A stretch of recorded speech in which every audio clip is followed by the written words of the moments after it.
Bonjour à tous.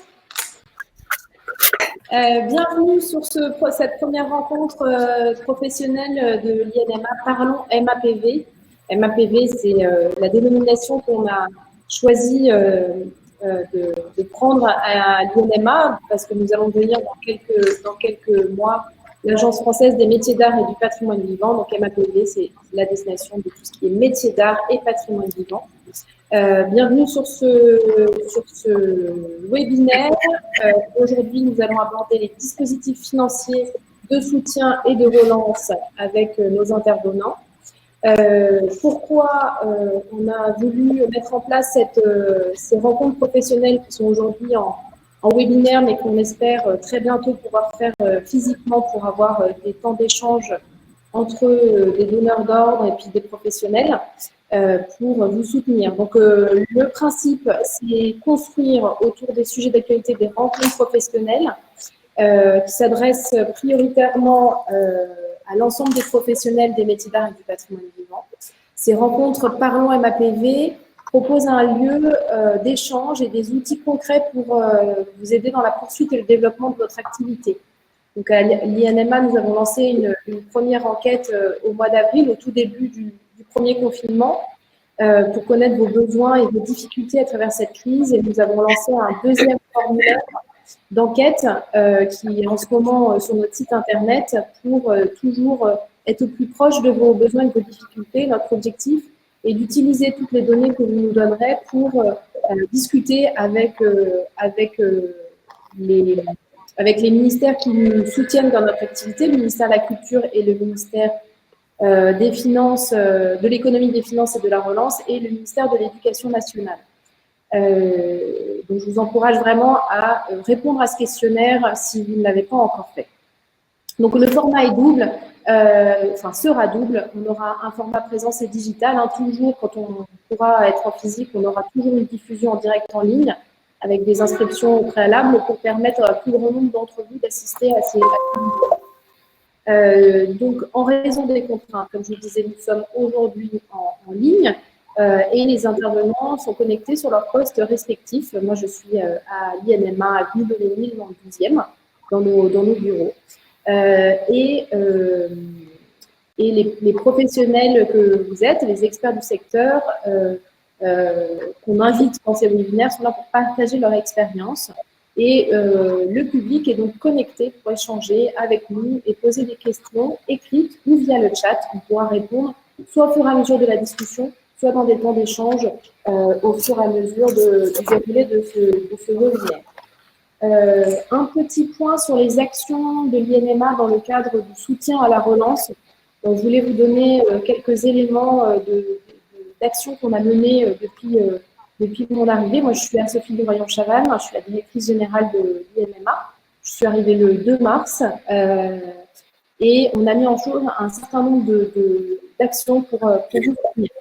La première chose, et qui est importante, c'est que nous proposons un outil pour vous aider dans vos demandes d'aide dans le cadre du plan tourisme. Vous savez que les métiers d'art ont été intégrés à ce plan tourisme et que certains d'entre vous ont rencontré de grosses difficultés auprès notamment de l'administration fiscale pour justifier de l'appartenance à cette catégorie autres métiers d'art. Vous trouverez un outil sur notre site internet que nous allons vous partager dans le chat, ainsi que l'enquête dont j'ai parlé il y a 2 minutes, pour vous aider avec les concordances des codes NAF, pour discuter avec vos correspondants, pour profiter de ce plan tourisme qui est vraiment à destination aussi des métiers d'art et de certaines EPV. Le label EPV, quand on est ouvert au public et qu'on a une activité forte en tourisme de savoir-faire, vous avez la possibilité d'en profiter. La deuxième chose, c'est l'enquête dont je vous parlais. C'est très important. Pour nous, c'est les conséquences premières et directes qui ont été identifiées. C'est l'annulation des salons, des événements commerciaux, qui sont vraiment une vitrine, un moyen de commercialisation indispensable. On a plus de 300 événements sur la France qui ont été annulés. On sait que c'est un vecteur de commercialisation très important pour les MAPV et nous sommes à vraiment vous donner la visibilité sur les nouvelles façons de commercialiser qui se présentent à nous dans ce temps de confinement, crise sanitaire. Pour apporter cette reprise, l'INMA a lancé en juillet 2020 une grande campagne de communication sur l'intégralité du territoire pour inciter les touristes français qui étaient amenés à rester en France à pousser la porte des ateliers, à acheter des produits manufacturés fabriqués en France. Voilà, nous on pousse vraiment le fait que vos productions sont des productions durables, de proximité et responsables, voilà, engagées, et on aura à cœur de mettre en valeur toutes les initiatives qui vont dans ce sens pour vous donner un peu de place dans notre communication. Dans la presse, dans les réseaux sociaux et avec nos partenaires, notamment Entreprises et Découvertes, qui est un organisme qui travaille sur le tourisme de savoir-faire, qui est le premier réseau en France. Ensemble, on a essayé de donner vraiment une vitrine pour ces produits que vous fabriquez tous dans les règles de l'art, et donc de donner de la lumière à vos actions et vos activités. Aussi, pendant l'été, on s'est associé à WePlay, qui est une plateforme de photos, de partage de photos amateurs. On a lancé un grand concours photo pour valoriser les métiers d'art. On a eu 3000 participants sur l'ensemble de la durée, et le jury s'est tenu au mois d'octobre, si je ne dis pas de bêtises, voilà, qui permet de donner aussi de la place sur les réseaux sociaux aux métiers d'art. En septembre, l'INMA s'est associé au Mobilier National dans le cadre de sa campagne de restauration des meubles et luminaires des années 30 à 50, et dans le cadre qu'ils ont mis en place dans le cadre de ce plan de relance en soutien aux artisans d'art, aux professionnels des métiers d'art et du patrimoine vivant. En novembre, l'INMA a lancé des boutiques éphémères excellents, les pop-up, dont vous avez peut-être vu passer les informations sur les réseaux sociaux. C'est une action qui se poursuivra en 2021 et qui sera pour tous les professionnels métiers d'art et patrimoine vivant. L'information avait été diffusée largement, mais on a un petit travail à faire sur nos bases de données, puisque visiblement des messages ne sont pas parvenus jusqu'à certains d'entre vous. Donc, on travaillera d'une autre façon en 2021, certainement avec un appel à candidature, plutôt que de l'inscription spontanée. Et en 2021, nous allons ouvrir au sein d'une résidence d'artistes un atelier partagé pour des artisans d'art. Ça, on vous en dira plus bientôt, mais l'objectif, c'est de créer ce lien entre la création artistique contemporaine et les artisans d'art, et soutenir aussi la jeune création et leur permettre de s'installer. Parce qu'on a aujourd'hui des difficultés avec nos fonds propres, avec notre trésorerie, et que ces jeunes artisans ont du mal à s'installer. Et l'idée, c'est de créer à la fois des places pour ces jeunes artisans, et puis certainement des gens issus de notre prix Avenir Métiers d'Art, et puis des artisans plus qualifiés pour créer ce lien entre des gens plus expérimentés et des jeunes, et puis la création artistique. Voilà pour les actions de l'INMA. On va maintenant parler techniquement de ce qui se passe pendant le live. Vous avez donc, je vous l'ai dit, la possibilité de chatter avec nous. Donc, je vois qu'il y a déjà beaucoup de personnes qui nous disent bonjour. Donc, on vous dit bonjour à tous. Voilà, vous avez à droite ce volet qui vous permet à la fois de poser des questions. Vous verrez, il y a 2 icônes, chat ou icône, ou question. Et vous pourrez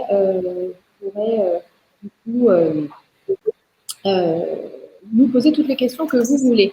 Je tiens à remercier Diana, qui est notre responsable développement et mécénat, qui m'accompagne dans la réalisation de ce programme et qui monte ce programme Parlons à MAPV pour l'INMA, que vous ne voyez pas, mais qui est en support derrière son écran. Donc, bonjour et merci Diana. Ensuite, petite précision donc, sur la durée des échanges. Donc, nous sommes ensemble entre 10h et 11h15. Chacun des intervenants vont pouvoir présenter leurs différents sujets, et ensuite prendront un temps pour être à disposition pour vos questions.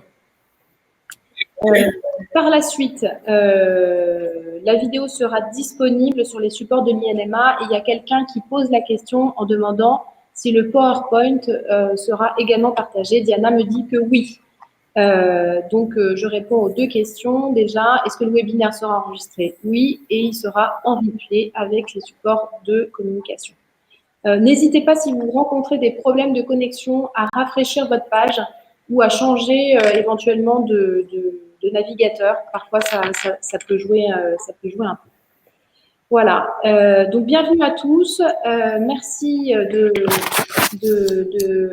vous connecter aujourd'hui avec nous et j'espère qu'on sera de plus en plus nombreux et surtout qu'on pourra répondre à vos questions puisque c'est vraiment l'objectif de cette séance.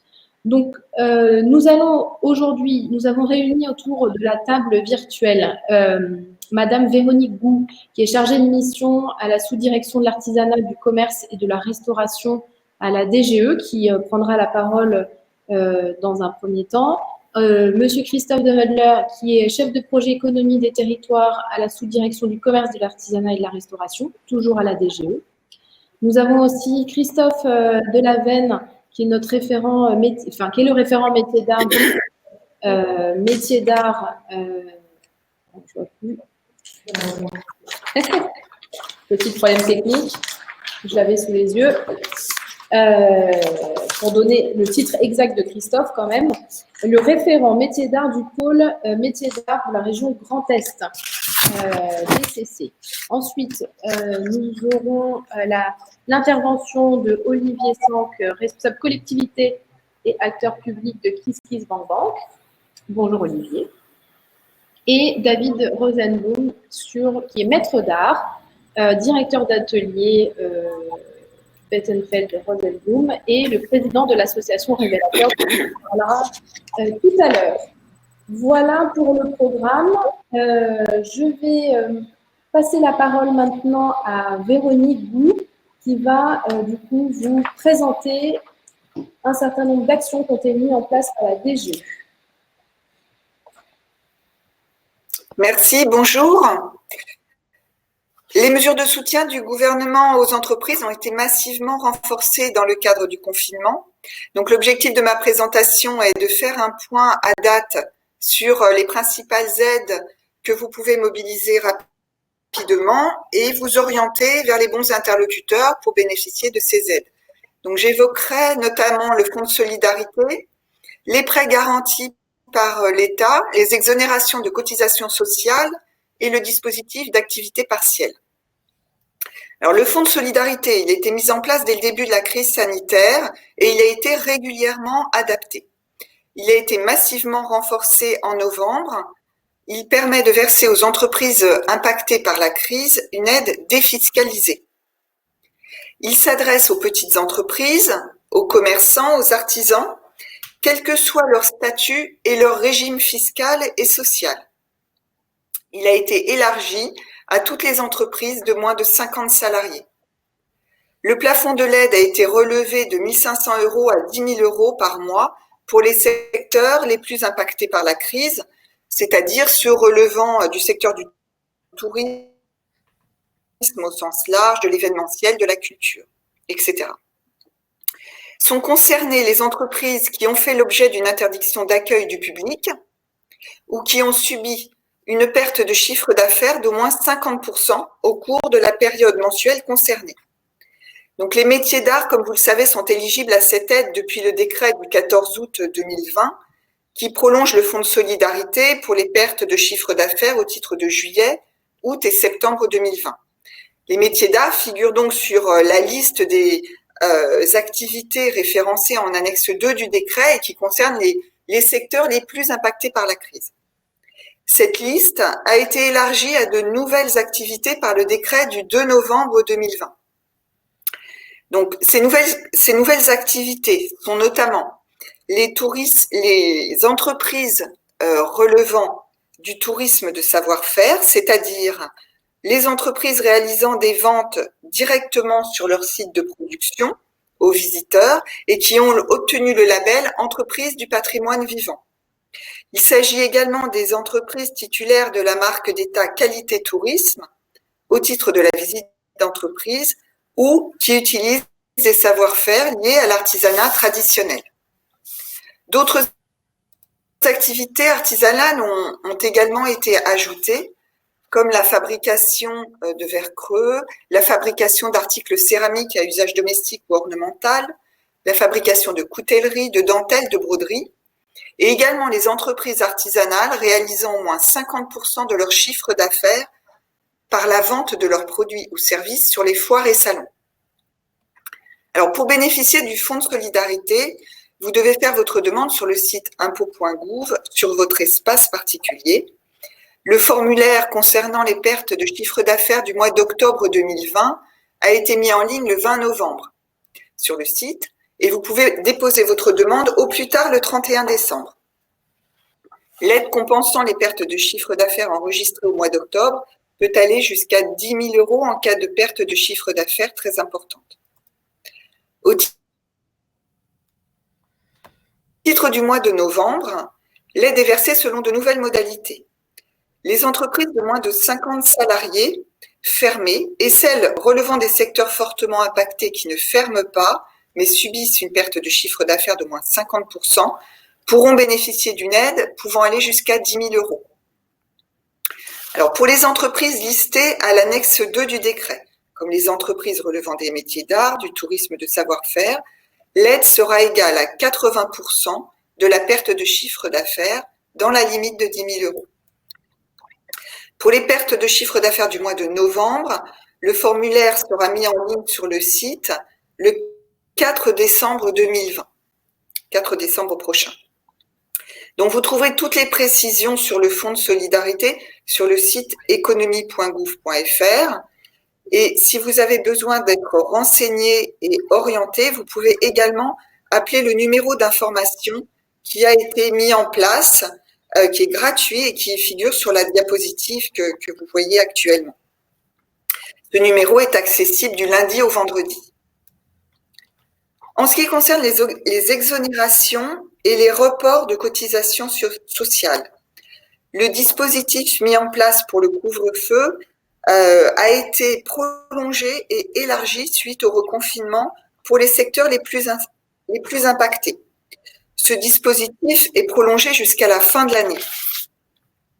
Les entreprises jusqu'à 250 salariés relevant des secteurs les plus impactés et subissant une perte d'activité d'au moins 50% bénéficient d'une exonération totale des cotisations sociales patronales et salariale, ainsi qu'une aide au paiement des cotisations sociales de 20% de la masse salariale. Les entreprises fermées administrativement de moins de 50 salariés bénéficieront d'une exonération totale de leurs cotisations sociales. Pour les travailleurs indépendants, les prélèvements sont automatiquement suspendus. Donc, bien sûr, le site de l'URSSAF précise toutes les modalités de ce dispositif. J'ajouterai également qu'en complément de ces mesures, les travailleurs indépendants peuvent également solliciter l'intervention de l'action sociale du Conseil de la protection sociale des travailleurs indépendants pour la prise en charge partielle ou totale des cotisations et pour l'attribution d'une aide financière exceptionnelle.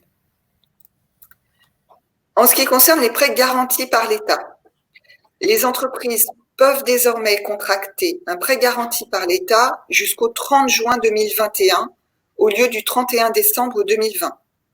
Pour cela, il suffit de contacter le conseiller bancaire de sa banque habituelle et après obtention d'un prêt-accord, la demande peut être faite sur la plateforme dédiée de BPI France. Les entreprises qui le souhaitent pourront demander un différé de remboursement du capital d'1 an, soit 2 années au total de différé. Si vous rencontrez des difficultés pour obtenir un PGE, vous avez la possibilité de vous adresser et de demander l'appui de la médiation du crédit. C'est un dispositif public qui vient en aide à toutes les entreprises qui ont des difficultés avec un établissement financier. Donc, elle est présente sur l'ensemble du territoire et elle peut être saisie sur le site internet ou à l'adresse qui vous est mentionnée sur la diapositive. Si malgré l'intervention de la médiation du crédit, l'accès au PGE demeure impossible et que la poursuite de l'activité de votre entreprise nécessite un financement complémentaire, le 30 juin 2021. Pour cela, il faudra saisir le CODEFI, qui est le Comité départemental d'examen des problèmes de financement des entreprises. Vous pouvez vous adresser à la DDFiP pour saisir cet organisme. Donc, les entreprises de moins de 10 salariés pourront obtenir des prêts participatifs jusqu'à 20 000 € et les entreprises de 10 à 49, enfin de moins de 50 salariés, pourront obtenir des prêts participatifs jusqu'à 50 000 €. Voilà pour les prêts garantis par l'État. En ce qui concerne l'activité partielle, donc vous pouvez recourir à l'activité partielle si votre entreprise est fermée totalement, ou bien partiellement, ou si votre entreprise reste ouverte et que vous devez faire face à une réduction de votre activité. Si votre activité relève des secteurs bénéficiant d'un soutien renforcé, comme c'est le cas pour les métiers d'art. Dans ce cas, tous les salariés, y compris le chef d'entreprise s'il est salarié, bénéficient du régime d'activité partielle. Vous bénéficiez pour vos salariés de ce dispositif avec 0 reste à charge. Les salariés seront payés 84% de leur rémunération nette et il vous sera versé l'équivalent de cette somme par l'État et l'UNEDIC. Les secteurs les plus impactés peuvent bénéficier du prolongement de ce dispositif jusqu'à la fin de l'année. Donc, pour bénéficier de ce dispositif, il faut déclarer son entreprise en activité partielle en ligne sur le site activitépartielle.emploi.gouv.fr.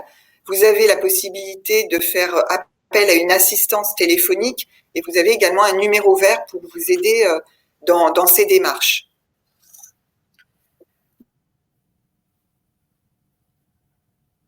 Donc, de nombreuses autres mesures ont été prises. Ces mesures, je citerai parmi ces nombreuses autres mesures les délais de paiement d'échéances fiscales, voire des remises d'impôts dans les situations les plus difficiles.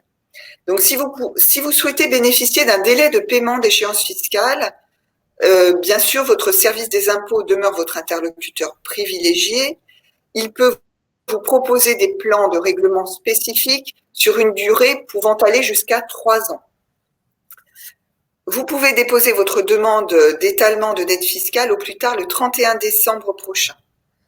Un formulaire de demande de remise gracieuse peut être téléchargé à cette fin sur le site impôts.gouv. Vous avez, je crois, l'adresse du lien pour télécharger ce formulaire. Il existe également un dispositif de crédit d'impôt pour inciter les bailleurs à annuler une partie des loyers dus par les entreprises locataires fermées ou très fortement impactées par la crise. Donc, le gouvernement a obtenu de la part des principaux représentants de bailleurs un engagement d'annulation sur le mois de novembre 2020. Le dispositif se traduira pour les bailleurs d'entreprises de moins de 250 salariés par un crédit d'impôt de 50% des sommes abandonnées.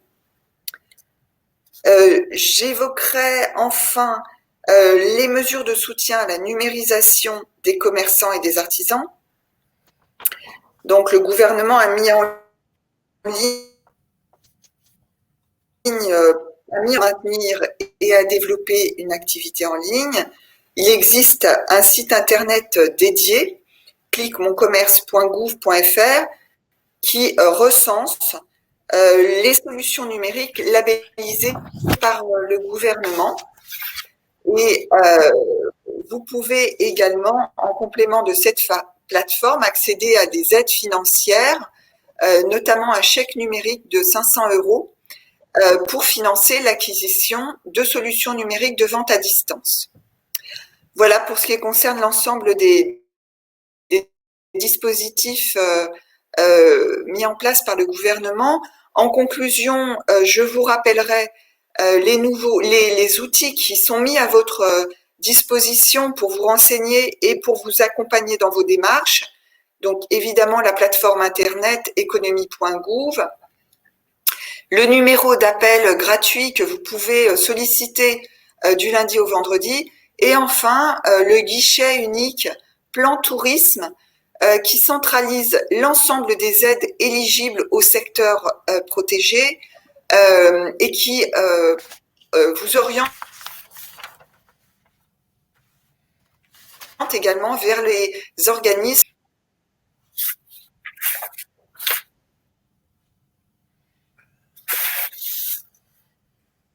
Nous avons un petit problème de connexion de la part de Véronique.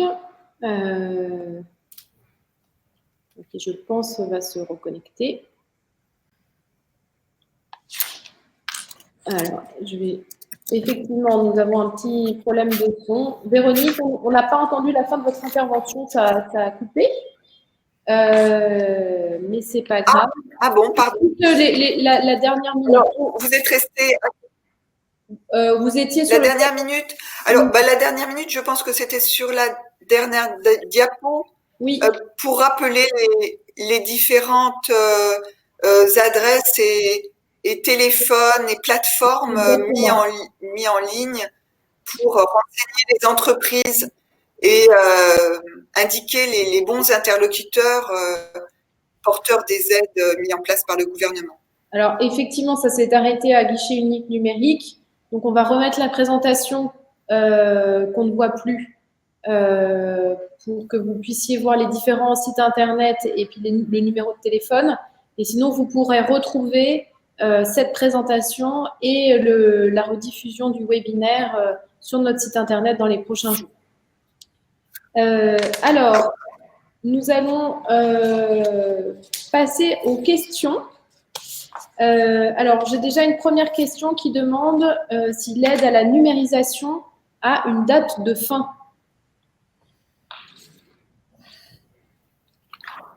Ah, et pas ma connaissance. Elle vient d'être mise en place. J'avoue que je ne sais pas répondre à cette question.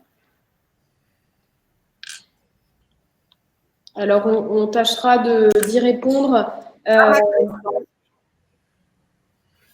Donc, à votre connaissance, il n'y a pas de date de fin indiquée pour l'instant. Si jamais on a voilà, une date qui… Je vérifierai.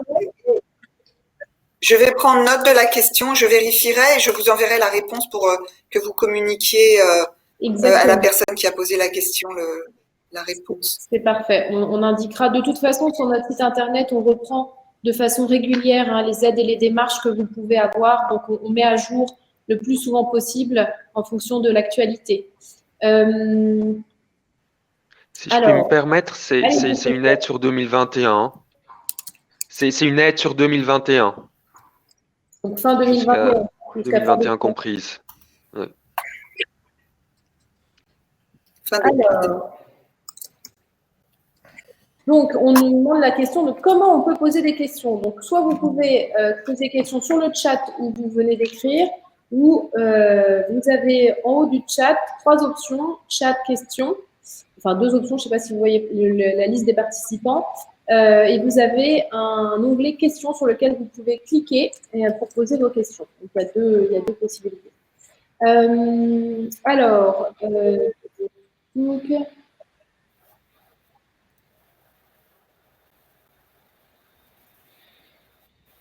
est-ce que l'aide est uniquement pour le click and collect, me demande-t-on?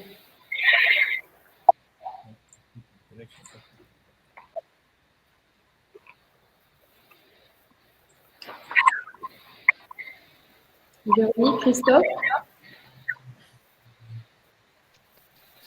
Non, c'est un peu plus large que ça. Ça comprend le click and collect, mais c'est toute opération de numérisation, de développer un canal de vente numérique.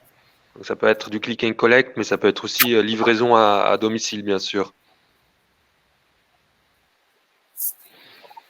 Alors, est-ce que nous avons d'autres questions?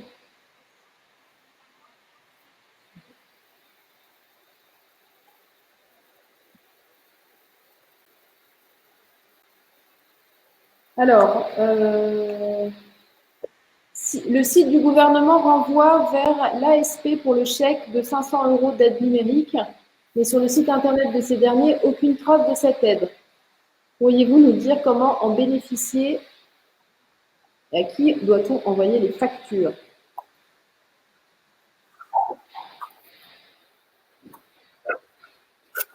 On est dans le très concret. Oui.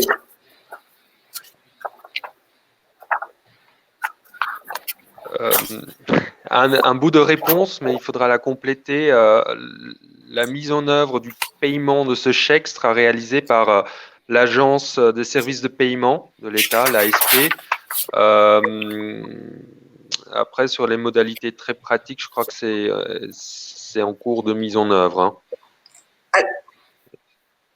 Véronique, ça, tu as oui, plus d'éléments? parce qu'en fait, l'aide pourrait être versée dès janvier 2021. Oui, alors l'aide sera versée à partir de 2021, effectivement. Donc, le site de l'ASP ne prévoit peut-être pas encore le formulaire dédié à l'obtention de cette aide. Et cette aide sera accordée sur présentation de facture à l'agence de services et de paiement. Voilà, donc il faut peut-être attendre un petit peu encore pour faire la démarche auprès de cette agence. Alors, on avait une autre question on demandait s'il y avait un effet rétroactif pour le Fonds de solidarité de cet été.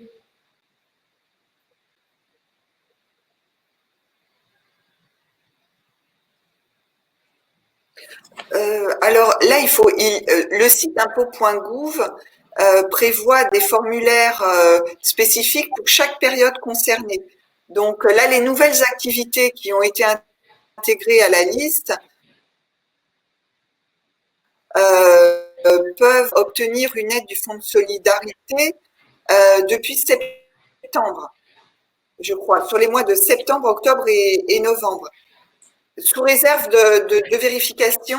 Mais effectivement, toutes les entreprises qui ont été ajoutées à la liste par le décret du 2 novembre peuvent avoir une aide pour les périodes concernées par le décret au titre soit de leur fermeture, soit de leur baisse de chiffre d'affaires. Mais il y a des conditions qui sont différentes selon les périodes et selon les situations. Par exemple, pour le mois d'octobre, selon que l'on se situe dans une zone de couvre-feu ou pas, l'aide sera différente. Enfin, les conditions d'éligibilité seront différentes.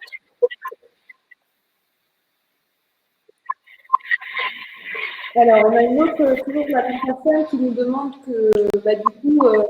qu'est-ce qui se passe pour les mois de juillet et août?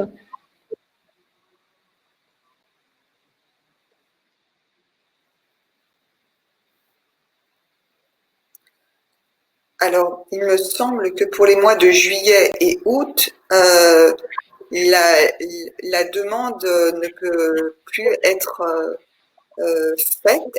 Enfin, les formulaires, les délais, les échéances des demandes sont expirés, me semble-t-il. Sous réserve de vérification auprès des impôts, les demandes pour septembre, octobre et novembre peuvent être faites jusqu'au 31 décembre. Antérieurement à septembre, je crains que les démarches ne puissent plus être faites. Alors, on a une remarque qui nous dit qu'effectivement, certains professionnels n'ont pas accédé à l'information, enfin, en dessous qu'ils étaient éligibles à ce type d'aide, voilà, avant cet été, et que. Alors, des conditions d'éligibilité, puisque les nouvelles activités intégrées au décret du 2 novembre, intégrées à l'annexe 2 par le décret du 2 novembre, sont éligibles aux aides pour les périodes concernées par le décret. Et le décret ne vise que la période de septembre, octobre et novembre.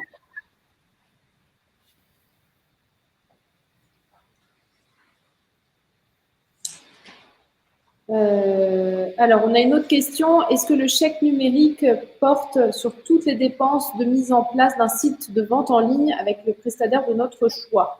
Alors, on a déjà répondu il y a quelqu'un qui a répondu dans le chat, effectivement, que tout ce qui était le passage au e-commerce était bien faisait bien partie de cette aide. Ce qu'a expliqué Véronique, c'est que les solutions numériques qui sont labellisées par le gouvernement sont recensées sur le site internet cliquemoncommerce.gouv.fr. Donc, vous retrouverez les informations des différentes démarches sur ce site internet. Alors, ce que nous vous proposons maintenant, c'est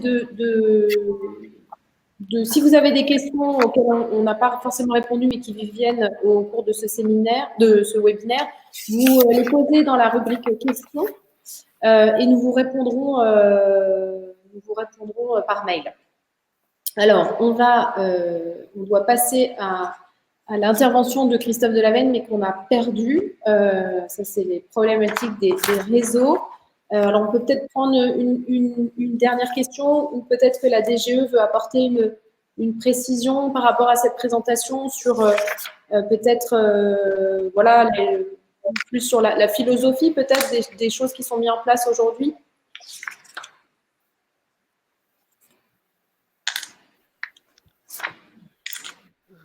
Véronique, je me lance et tu compléteras. Oui, bien sûr, oui, tout à fait. Alors la philosophie, c'est d'abord apporter une aide d'urgence. Ça, c'est ce qui a été fait depuis le début de la crise. C'est la survie.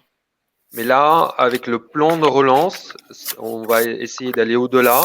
Et la philosophie va passer à assurer la compétitivité future de certains secteurs, dont le secteur des métiers d'art et du patrimoine vivant.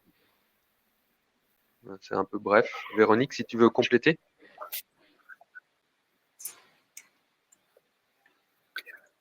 Sur les aides d'urgence qui ont été mises en place, c'est vrai que le fonds de solidarité est une mesure phare. Et il a été l'objectif, c'était de répondre au maximum aux besoins et aux besoins des entreprises. Et donc l'élargissement progressif de ce fonds de solidarité à un ensemble d'activités de plus en plus large montre voilà cette volonté de soutenir les entreprises les plus fortement impactées par la crise. Donc ce dispositif évoluera encore certainement dans le temps et voilà, on l'a bien vu depuis mars. C'est à la fois le périmètre des activités et des secteurs et le montant de l'aide, les critères d'éligibilité permettent de soutenir un très grand nombre d'entreprises. Et en particulier, évidemment, au mois de novembre, où même les entreprises, l'aide de 1 500 € est comment dire, accessible à toutes les entreprises, quel que soit leur secteur et quelle que soit la baisse de leur chiffre, quel que soit le montant de leur chiffre d'affaires, il n'y a plus de conditions par rapport au chiffre d'affaires. Donc toutes ces entreprises pourront obtenir au moins à minima une aide de 1 500 €. Et les secteurs les plus fortement impactés ont des aides nettement plus importantes qui peuvent aller jusqu'à 10 000 €. Donc c'est vraiment un renforcement massif du fonds de solidarité. Merci à tous les deux. C'est vrai qu'une des grandes difficultés que traversent aujourd'hui les professionnels des MAPV, c'est la visibilité qui vont sur 2021, la perte de la trésorerie et des fonds propres sur 2020 et leur capacité à convaincre un certain nombre d'opérateurs de les soutenir sur 2021. Donc voilà, donc la DGE nous a présenté quelques aides qui sont mises en place qui peuvent vous aider à faire face à la crise que nous traversons.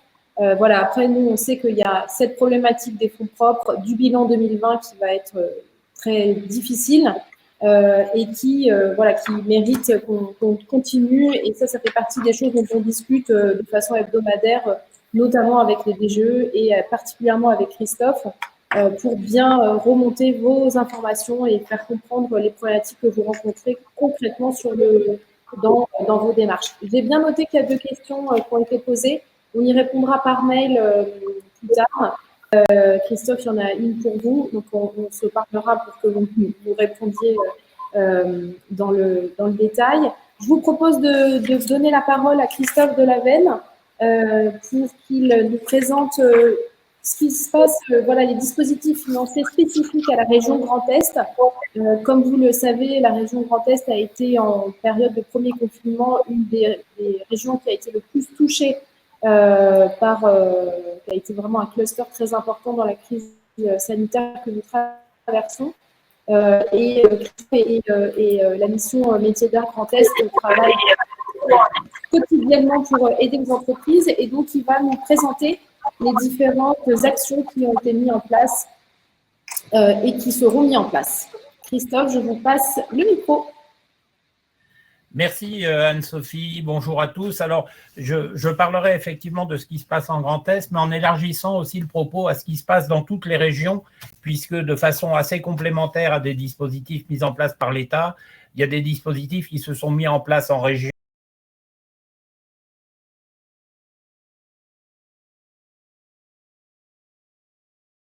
Alors, nous avons perdu Christophe.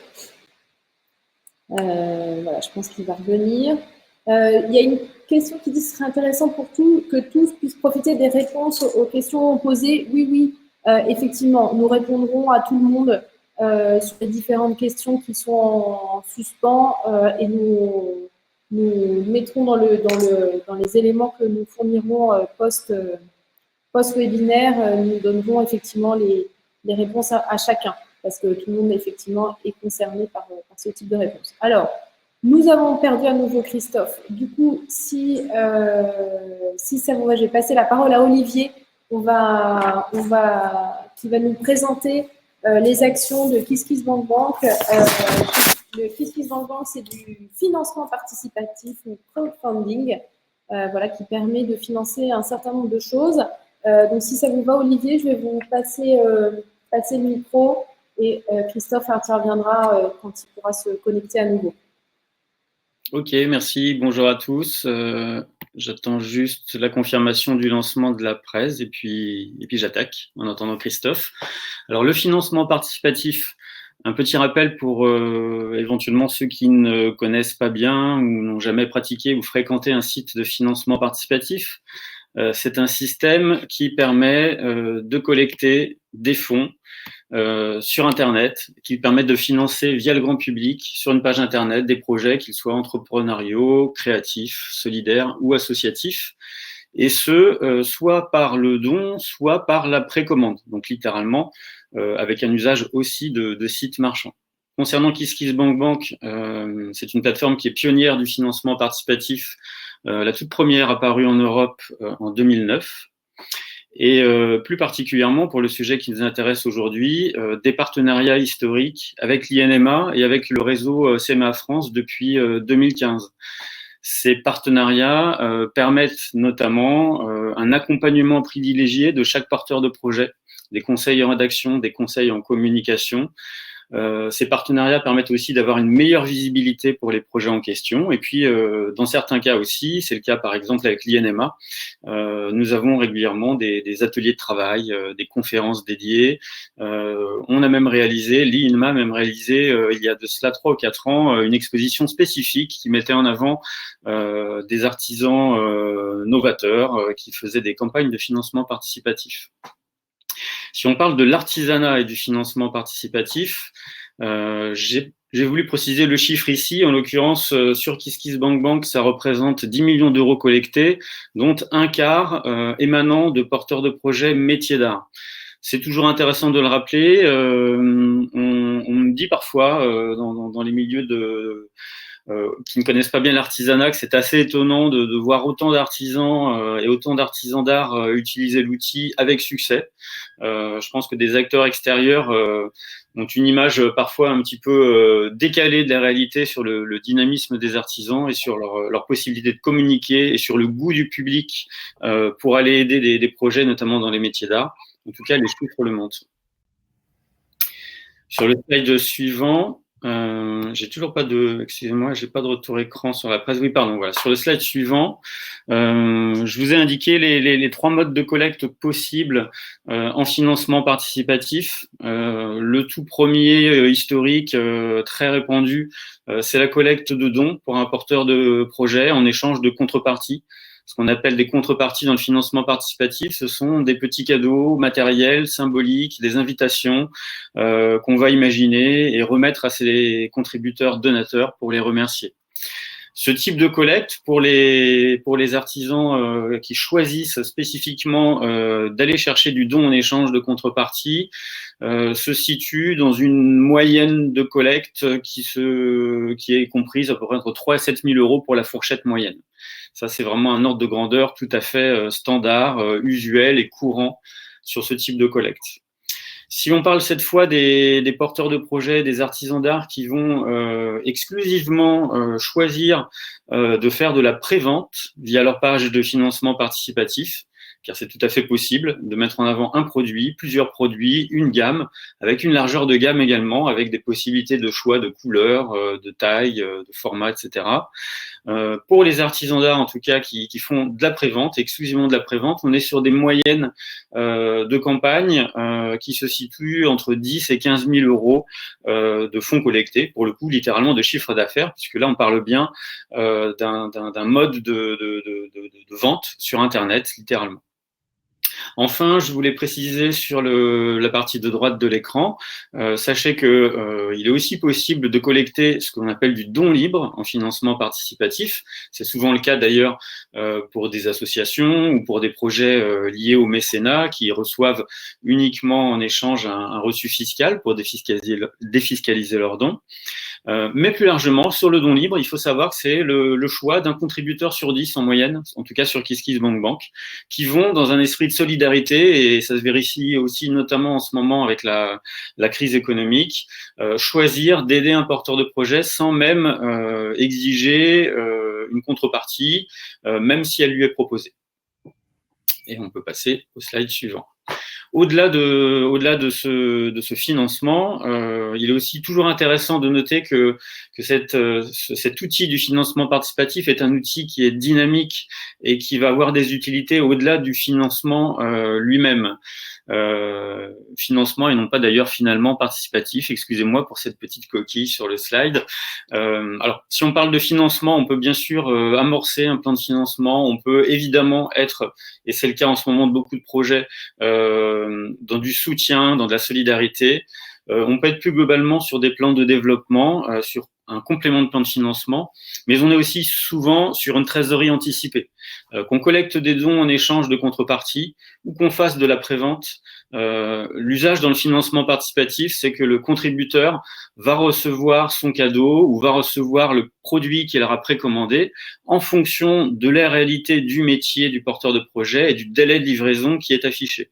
Ce délai, en l'occurrence, peut être décalé de plusieurs semaines ou de plusieurs mois. Donc, il est toujours intéressant, effectivement, d'avoir cette trésorerie qui rentre à l'avance et d'avoir un décalage de livraison. Alors, bien sûr, je l'ai dit à l'instant, on peut aussi utiliser le financement participatif pour vendre en direct. Au-delà de ça, on est sur quelque chose qui, encore une fois, s'adresse au grand public. Donc, finalement, on est aussi sur une campagne de communication qui contribue aussi, d'un point de vue plus dynamique, même si on est dans une période de crise et dans de la collecte solidaire, à faire connaître aussi un projet qui s'est éventuellement arrêté ou qui a été ralenti par la crise.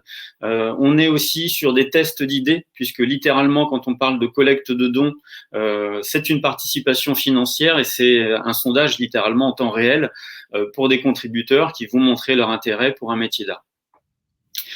On est aussi sur cet outil qui est éminemment relationnel, sur quelque chose qui va permettre de fédérer, de fidéliser de nouveaux publics et qui va permettre, au-delà de la page Internet et au-delà de la collecte, peut-être à l'occasion de remises de contrepartie ou d'invitations à des inaugurations, à des réouvertures post-confinement, et bien tout simplement de rencontrer les contributeurs qui sont toujours extrêmement friands d'ailleurs de ce type de moment privilégié. Et on peut passer au slide suivant. Très rapidement sur le slide suivant, je voulais aussi vous donner un petit élément d'ordre de grandeur concernant la communication. Là encore, on est dans le cadre d'une campagne moyenne. Sachez qu'une campagne de financement participatif, au-delà bien sûr des financements, des fonds collectés qu'elle va apporter, est aussi quelque chose qui apporte de la visibilité. Une campagne moyenne faite par quelqu'un qui est tout à fait, je dirais, normal, qui n'est pas forcément community manager professionnel, qui sait envoyer des mails, éventuellement faire des posts sur les réseaux sociaux, ça apporte entre 7000 et 10 000 vues sur une page projet. 7 000 à 10 000 vues à hauteur d'une minute de temps moyen de lecture sur KissKissBankBank. Sachant que sur Internet, le temps de lecture moyen d'une belle page efficace sur un site, il est plutôt de 10 à 15 secondes. Et donc, quand vous voyez une minute de temps de lecture sur une page projet, vous voyez aussi que, à l'occasion finalement d'une page de financement participatif, on a encore une fois un support qui est extrêmement intéressant, littéralement en termes de publicité gratuite finalement pour un métier, une activité ou un atelier. Ici, je vous ai fait un petit condensé du cadre un peu du financement participatif. En premier lieu, il faut noter qu'une collecte va toujours fonctionner sur le tout ou rien. On définit ensemble un objectif à minima à atteindre pour un projet au cas par cas. Ça fait partie du process d'accompagnement. Et l'idée est d'atteindre cet objectif et de le dépasser. Ce principe de tout ou rien, qui conditionne effectivement la collecte des fonds, il est fait pour garantir le maximum de transparence possible vis-à-vis des internautes et des contributeurs qui savent précisément ce pourquoi ils interviennent et ce à quoi ça va servir. Et ce principe de tout ou rien qui dit, bah voilà, j'ai besoin je sais pas, de 1000 € pour payer telle ou telle facture, eh bien, il implique qu'il faut atteindre 1000 €, évidemment, pour boucler le financement et la collecte. La durée d'une campagne, fourchette moyenne toujours, c'est entre 30 et 40 jours. C'est 60 jours au maximum, mais c'est extrêmement rare d'aller sur 60 jours. 60 jours, c'est plutôt le cas de collecte au long cours sur des gros projets très étalés dans le temps. Si en revanche, on est dans la posture de collecte d'urgence, de solidarité liée à la crise économique, ou si on est aussi, pourquoi pas, dans l'utilisation du financement participatif pour des livraisons, par exemple, de produits avant Noël, on peut avoir des configurations de campagne rapides ou urgentes en moins de 30 jours, sans aucun problème. La commission et le modèle économique du financement participatif et des plateformes de collecte de dons ou de prévente telles que KissKissBankBank, ce modèle se résume dans une commission à hauteur de 8% TTC qui sont prélevés en fin de campagne, si la campagne est réussie. Et cette commission, ces 8% TTC de commission, inclut absolument tous les frais, j'insiste notamment, y compris les frais de virement bancaire et de monétique liés à la collecte des fonds. Ces frais incluent aussi, bien entendu, l'accompagnement par un coach attitré, sans aucune limite de temps, pour répondre à toutes les questions quotidiennes et partager des trucs et des méthodologies pour promouvoir sa page.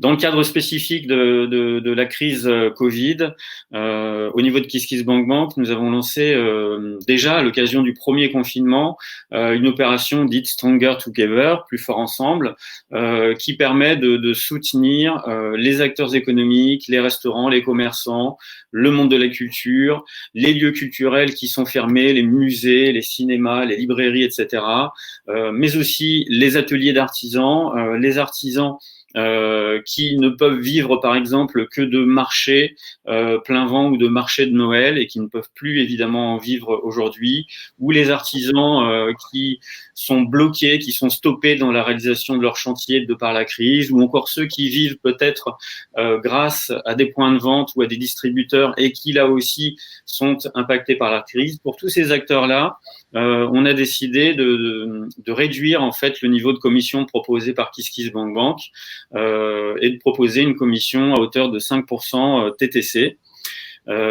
qui inclut bien sûr, encore une fois, tous les services habituels et tous les frais de monétique bancaire et d'accompagnement que j'ai évoqués plus haut.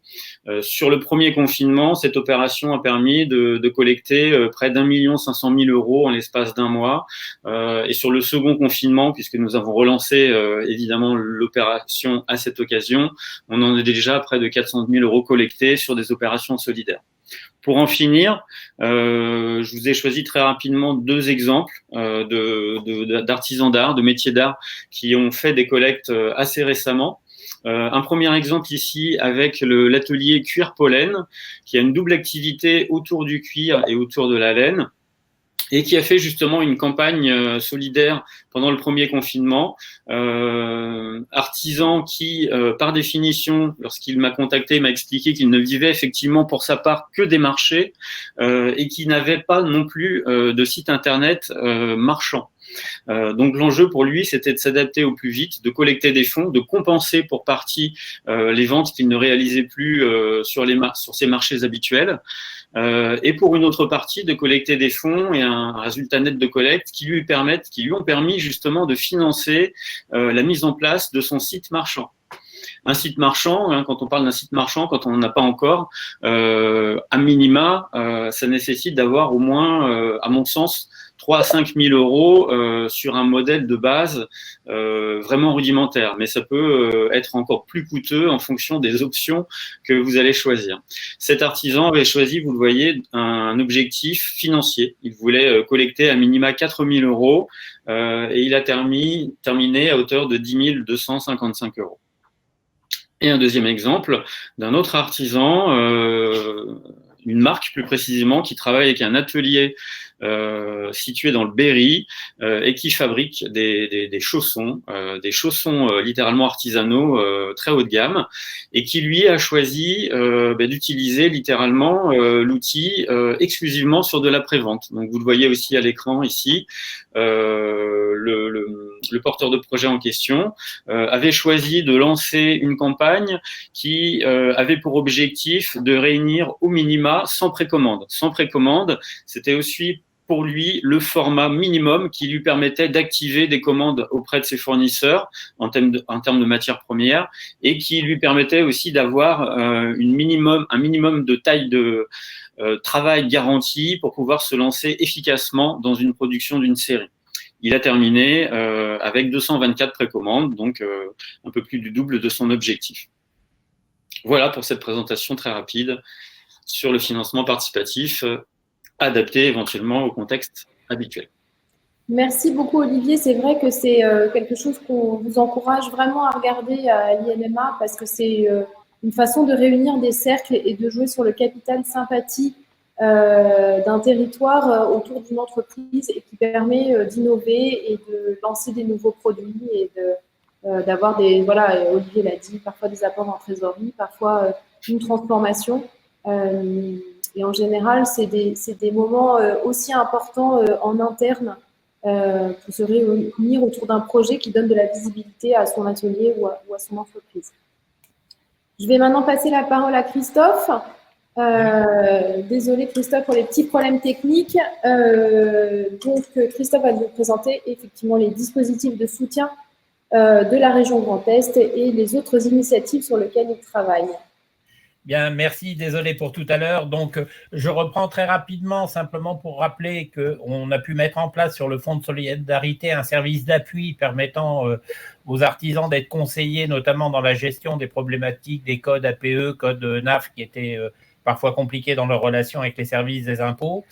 Et puis, en termes de solidarité, on assiste à la mise en place d'un dispositif en région sur la prise en charge des loyers des petits commerçants et artisans, ainsi, et ça c'est vrai dans toutes les régions, que la mise en place de dispositifs de prêts à taux zéro sous forme d'avance remboursable avec des planchers qui sont relativement bas, puisqu'en région Grand Est, le prêt résistance est un prêt qui peut commencer, qui varie entre 2 000 et 20 000 €, c'est-à-dire des prêts accessibles pour des très petites entreprises. Il s'appelle Résistance en Grand Est, il y a un fonds Résilience en Île-de-France, mais vous avez des fonds de ce type qui ont été mis en place dans chacune des régions et qui sont à la fois importants pour reconstituer la trésorerie des entreprises, mais aussi peut-être pour mieux se projeter pour l'année prochaine sur des coûts comme ceux des inscriptions sur les salons et qui permettront de redonner un peu de respiration aux entreprises. Ce qui me paraît le plus important, ce sont les dispositifs d'appui à la relance, parce que c'est la meilleure façon de passer la crise, c'est de préparer cette après-crise. Et comme beaucoup des intervenants, on pense qu'il y a un gros travail à faire sur la mobilisation des outils du numérique par les artisans. La crise nous a quand même montré la nécessité d'augmenter la présence numérique des professionnels des métiers d'art. Et sur la région Grand Est, il y a un plan de digitalisation qui a été mis en place, qui s'appelle Grand Est Transformation Digitale. On retrouve dans beaucoup de régions des plans de ce type, et je pense que c'est important de se rapprocher de sa région pour voir ce qui est fait en matière d'accompagnement, sachant que ces accompagnements sont toujours complémentaires aux dispositifs mis en place par l'État. Sur la région Grand Est, il y aura comme ça un dispositif qui va permettre d'évaluer les besoins numériques des entreprises, c'est-à-dire que chaque atelier va pouvoir rencontrer un conseiller chambre de métier ou un conseiller chambre de commerce pour faire avec lui le point sur ses manques numériques. Et on a ensuite un dispositif qui va permettre en 2 phases, d'abord dans une première phase de développer les outils nécessaires à l'atelier, et dans une deuxième phase d'acquérir éventuellement les moyens techniques nécessaires à la mise en œuvre de ce programme. Ça, c'est le programme Grand Est, mais on n'a pas Artisanat en Bretagne, il y a Visa Pro en Pays de Loire. Donc encore une fois, je crois que dans chacune des régions, plus ou moins des dispositifs de ce type ont été mis en place et seront actifs en règle générale à partir du début janvier. Ils sont aujourd'hui mis en place, il faut le temps de choisir les prestataires.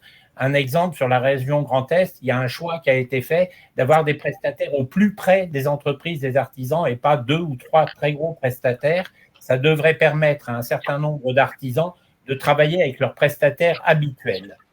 Autres dispositifs qui ont pu être mis en place, c'est tout ce qui va être le soutien à la communication sur l'offre, parce que c'est effectivement pas tout d'avoir un site de vente en ligne, encore faut-il arriver à le faire savoir.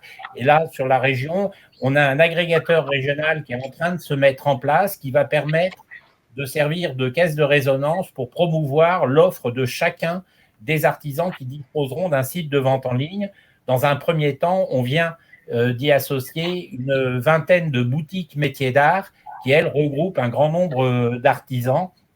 Voilà. Et là, on a souvent des aides possibles pour ces agrégateurs dans le cadre des programmes de soutien à l'économie sociale des régions. Donc ça, je vous invite aussi à regarder les dispositifs d'appui à l'économie sociale qui peuvent parfois être sollicités sur des opérations collectives. Sur la région Grand Est, actuellement, il y a un nouveau programme qui va être mis en place permettant un soutien à la création de boutiques métiers d'art. Et là aussi, on a des soutiens qui vont être mis à la communication, à la publicité, à l'équipement de ces boutiques, mais on a des soutiens complémentaires au titre de l'économie sociale qui peuvent permettre d'aider à la création d'emplois dans ce type de boutiques. Autre soutien à la communication, la mise en place de portails régionaux. Alors, je dirais qu'on en a beaucoup aujourd'hui, mais renseignez-vous autour de vous, votre commune, votre communauté de communes, la région ont lancé des portails qui sont souvent, au moins durant la période de la crise, en accès gratuit. Pour la région Grand Est, le portail s'appelle Les Grands Gestes de Noël, mais il y a Tous Occitaniens en Occitanie, il y a Local en Centre Val-de-Loire. Là aussi, je dirais que dans chaque région, des dispositifs ont été mis en place qui peuvent permettre à chacun de faire un premier pas sur sa présence numérique, sur le fait d'avoir une boutique au-delà des dispositifs nationaux. À retenir aussi, parce que ça existe dans certaines régions, un dispositif en Rhône-Alpes qui a été mis en place sur l'aide à l'investissement pour les activités de commerce non sédentaires qui peuvent intéresser les artisans dans la mesure où un grand nombre d'artisans doivent investir pour être présents sur les marchés, dans du matériel, dans des moyens. Et là, on a un dispositif sur Rhône-Alpes. Et puis, je terminerai en disant que, en complément de ce que fait l'INMA. On a un grand nombre de dispositifs de type webinaire qui sont mis en place région par région au plus près des demandes et des besoins des artisans, qui permettent de renseigner de façon plus pointue les artisans sur ce qui se fait dans leur région. L'ensemble de ces mesures sur les régions, vous avez un site qui est le site BPI France, dont l'adresse apparaît en développé sur l'écran, qui permet de voir région par région quels sont les dispositifs qui ont été mis en place. Et très objectivement, je pense que dans chaque région, avec des petites différences d'une région à l'autre, on a des outils à mobiliser et des outils qui ont été faits pour être mobilisés de façon relativement simple, facile, comme peut l'être l'outil mis en place par l'État sur Click Mon Commerce et l'aide de 500 €. Voilà le point qu'on pouvait faire sur les aides régionales. Allez sur le site de votre région. Alors, effectivement, merci pour cette intervention. Nous voulons vous présenter ce qui se passe en région. Il se passe beaucoup de choses. Les régions sont très mobilisées pour vous soutenir. Vous retrouvez sur les sites de chaque région les informations. Je viens de voir que dans le chat, la Nouvelle-Aquitaine a effectivement établi un lien. C'est Valérie Mandon de la CCI qui partage un lien sur la Nouvelle-Aquitaine, mais sur chaque site de région, vous retrouvez des informations. Et nous avons aussi mis sur notre site internet de l'INMA, il y a quelque temps, la liste aussi des aides régionales qui peuvent s'offrir à vous. Merci beaucoup, Christophe. C'est un beau témoignage des impulsions qui viennent aussi au niveau régional. Il faut s'appuyer sur vos régions qui se mobilisent de façon importante. Donc, on a perdu Christophe, mais si vous avez des questions à poser à Christophe Delaveine, n'hésitez pas à les mettre soit dans le chat, soit dans la rubrique questions. S'il arrive à nous rejoindre, on lui posera. Ah, il revient. Voilà, donc n'hésitez pas si vous avez des questions. Christophe peut y répondre.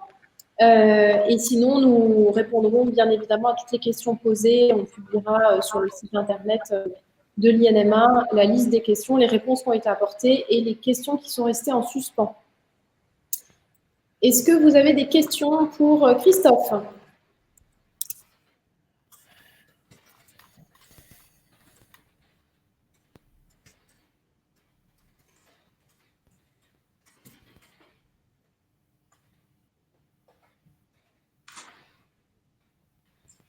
Alors, on nous partage aussi une autre initiative de Bourgogne-Franche-Comté, la mise en place d'un site Artizone également, dans le chat. Profitez-en. Christophe, il est très disponible, mais c'est une chance qu'on l'ait avec nous aujourd'hui pour qu'il réponde à vos questions. Si vous avez des artisans en Grand Est, n'hésitez pas à lui poser des questions. Et voilà, et donc nous-mêmes, l'INMA, nous avons des partenariats avec un certain nombre de régions. Nous travaillons étroitement avec Christophe depuis de nombreuses années et nous avons aussi un partenariat avec la région Nouvelle-Aquitaine pour travailler sur ces questions de métiers d'art et patrimoine vivant. Voilà, donc on me dit que tout était très complet et que Christophe, il n'y a pas de questions, il y a des remarques. Je vous invite à lire le chat parce qu'il y a des personnes qui nous suivent, qui donnent des infos intéressantes aussi pour les uns et pour les autres. Maintenant, je vais passer la parole à David Rosenblum, qui va nous témoigner de son parcours en tant que maître gainier et nous parler d'un point de vue de l'artisan. C'était important aussi qu'on ait un artisan autour de cette table virtuelle pour nous partager son savoir-faire. Donc, il est doreur d'or et gainier. Et EPV, qui a été fondé en 1895. Oui, absolument. Oui. Bonjour à tous. Je ne sais pas si on m'entend bien. Bon. Je suis très heureux d'être parmi vous.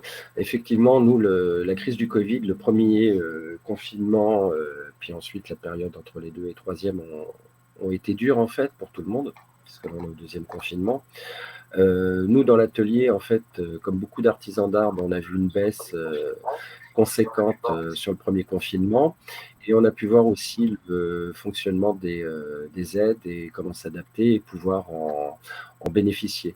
Nous, dans l'atelier, ça s'est passé comment? On a bénéficié du fonds de solidarité. On a fait aussi une demande sur le prêt garanti d'État et le prêt rebond full digital de BPI France. En sachant que c'est des dispositifs aussi intéressants et qui peuvent aider puisqu'ils vous aident au niveau des crédits à hauteur de 25% de votre chiffre d'affaires. Donc nous, on a, pour notre part en tout cas, ça se passait bien. En même temps, je suis président donc, de l'association Révélateur qui agit pour la défense, la sauvegarde, la promotion et le développement ainsi que la valorisation pour les métiers d'art. On s'est fondé en fait en février, le hasard faisant bien les choses parfois, puisqu'ensuite on est tombé dans le premier confinement. Donc on est passé de suite en fait à la défense et puis la sauvegarde de nos métiers. Le but étant en fait dans les premiers temps d'accompagner les artisans d'art dans leur démarche, parce que même si pour ma société ça s'était bien passé pour les demandes des aides, ça restait quand même complexe en fait à pouvoir effectuer, puisque moi je m'en cache pas, dans notre société on a eu recours à un expert comptable pour pouvoir nous aider notamment sur le versant des prêts mais pas le fonds de solidarité. En plus je suis content parce que je fais une petite aparté, mais je vois qu'on a des membres de l'association et même des bienfaiteurs qui participent au webinaire qui sont en train de nous écouter. Et le but a été en fait dans les premières heures de se mobiliser, pour être sûr que les métiers d'art fassent partie du dispositif, avec d'autres associations d'ailleurs comme la FREMA ou la Société nationale des meilleurs ouvriers de France, ou Ville et métiers d'art également qui se sont mobilisés, qui se mobilisent encore. Et nous, jusqu'à maintenant, on a essayé en fait d'être un soutien technique et de pouvoir recueillir toutes les informations d'aide, si possible en temps réel, et puis de vérifier ce qui était vrai et ce qui était faux, parce que c'est une période aussi qui est compliquée des fois pour vérifier sur Internet la véracité des dires. Et ensuite d'aider donc des artisans d'art. Et effectivement, au jour d'aujourd'hui, on a aidé à peu près une vingtaine de métiers d'art qui avaient des difficultés en fait face aux demandes, ou des fois des rejets d'ailleurs des impôts, mais des rejets qui n'étaient pas si vous voulez, volontaires envers eux.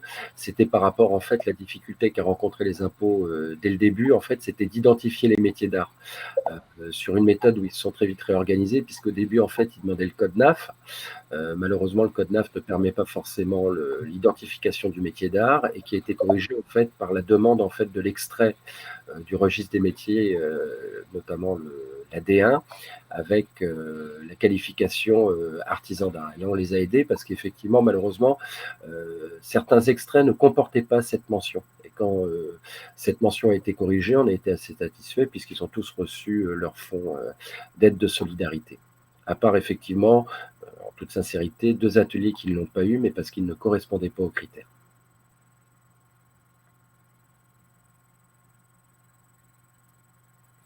On m'entend ? Oui. Oui. Après, c'est vrai que aussi une chose qui est importante, c'est nous, enfin, c'est comme ça qu'on a réfléchi, qu'on échange d'ailleurs avec nos membres, c'est de bien réfléchir aussi également à l'implication et le bon usage des crédits, parce que le fonds d'aide solidaire ou d'autres aides ne seront pas remboursables, le crédit l'est.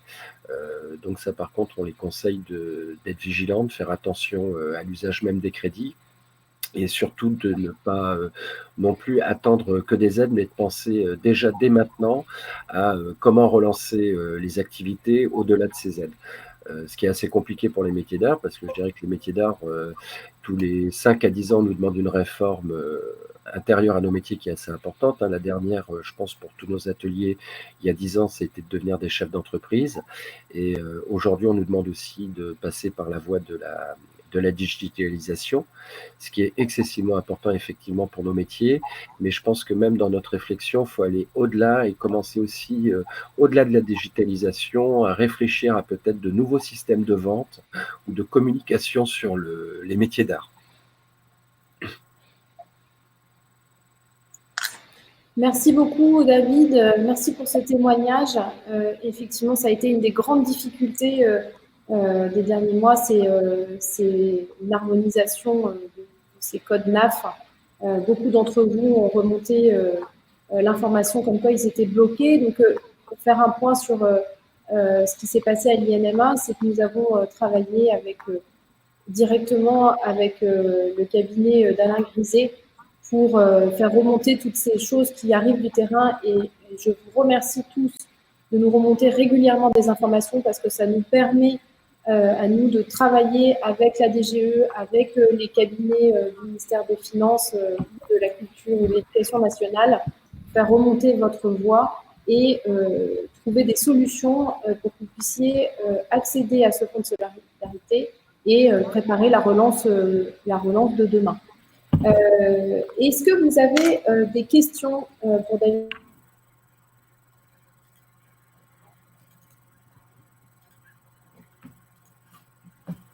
Oula. Je ne vous entends plus. Ah, ça s'est coupé, pardon, excusez-moi. Donc, je ne sais plus. Voilà. Donc, on nous demande le site internet ou le compte Instagram de l'association Révélateur. Voilà. Absolument. Vient de la mettre en ligne. Et Diana vient de remettre le lien vers les aides du Tourisme avec notamment ces tableaux de concordance des codes NAF que nous avons fournis à la DGE et au cabinet d'Alain Griset et qui du coup la prochaine étape c'est que tout ceci redescende correctement au sein de la DGFIP pour que vous n'ayez plus de soucis dans les demandes d'aide. David ?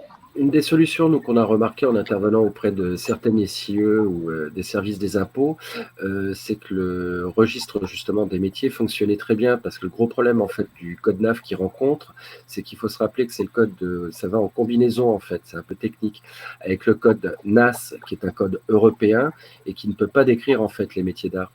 C'est pour ça que d'ailleurs certaines chambres ont mis en place ce qu'on appelle la PRM, qui est une nouvelle codification en fait qui rajoute la mention métier d'art mais qui n'est pas encore développée sur l'ensemble du territoire. Alors nous avons, merci David. Est-ce qu'il y a d'autres questions pour David Rosenblum?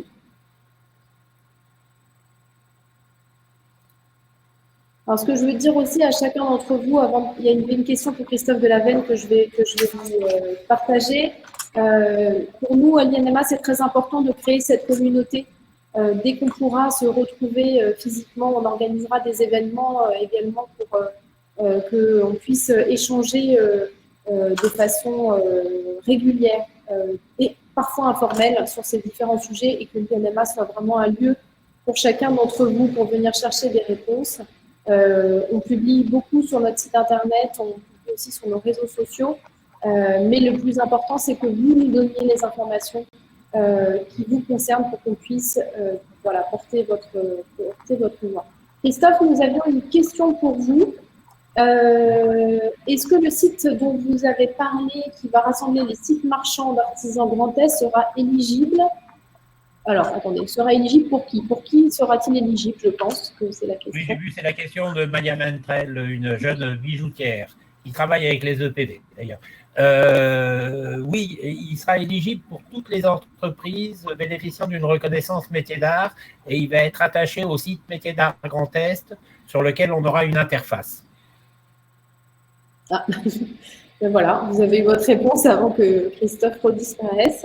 Est-ce que vous avez d'autres questions pour nos intervenants?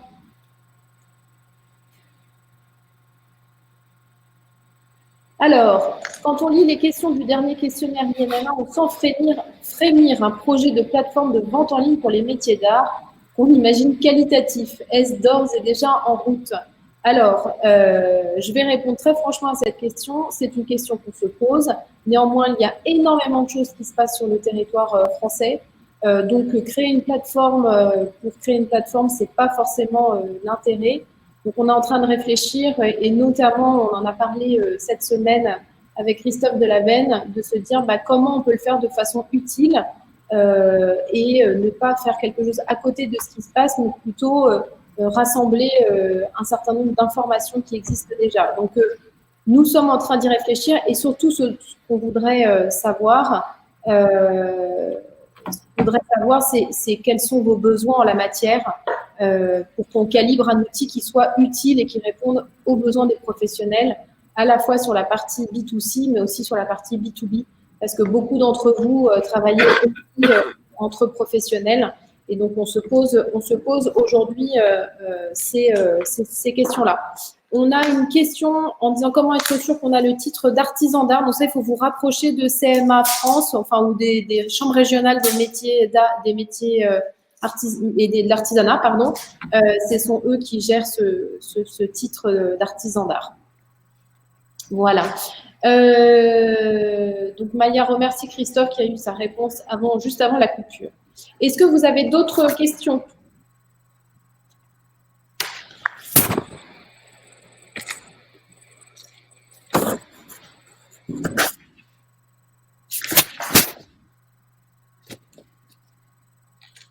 Alors, je crois qu'il n'y a plus de questions.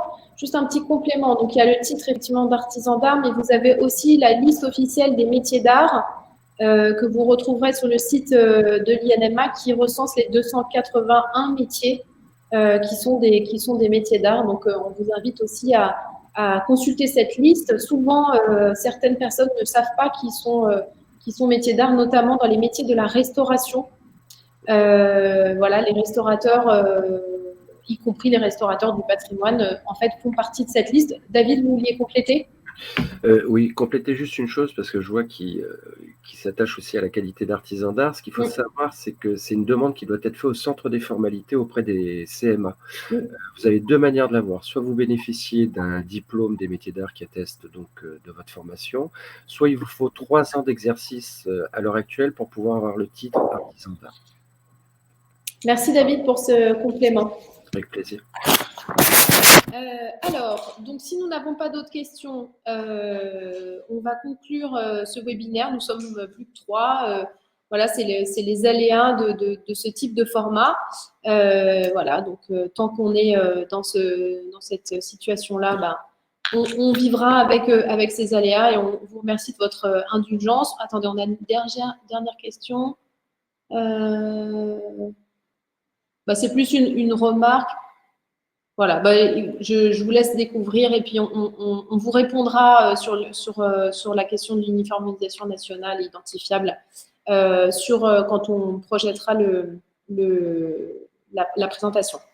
Alors, donc, pour conclure ces échanges, moi, j'ai envie de dire qu'il se passe des choses. Le secteur est mobilisé. Il y a beaucoup d'initiatives. C'est vrai que ce n'est pas forcément évident de savoir comment suivre les différentes choses. Donc, rapprochez-vous des différents opérateurs comme l'INMA ou comme l'association Révélateur et ce type d'initiative.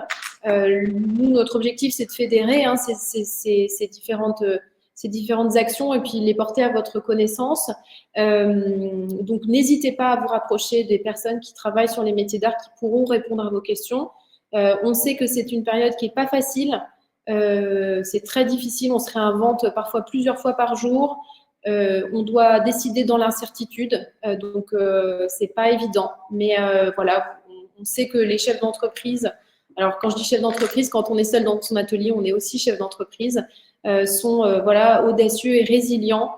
Et donc, je vous souhaite pour cette fin d'année 2021 de l'audace, du courage parce qu'il vous en faudra. Donc, merci beaucoup à chacun d'avoir participé. Merci à nos intervenants, Olivier, David, Christophe, l'autre Christophe de la DGE et Véronique.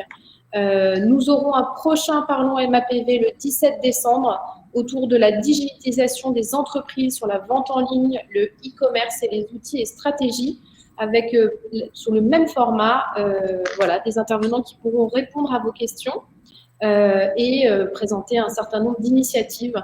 Parce qu'à l'INMA, nous croyons beaucoup à la force du témoignage. Et donc, merci beaucoup à chacun des intervenants. Merci à Diana pour la technique. Et puis, merci à chacun d'entre vous d'avoir participé. Et voilà, nous vous donnons rendez-vous le 17 décembre. L'heure vous sera communiquée sur notre site internet. Donc, je vous dis à très bientôt. Merci beaucoup. Merci. Au revoir. Au revoir.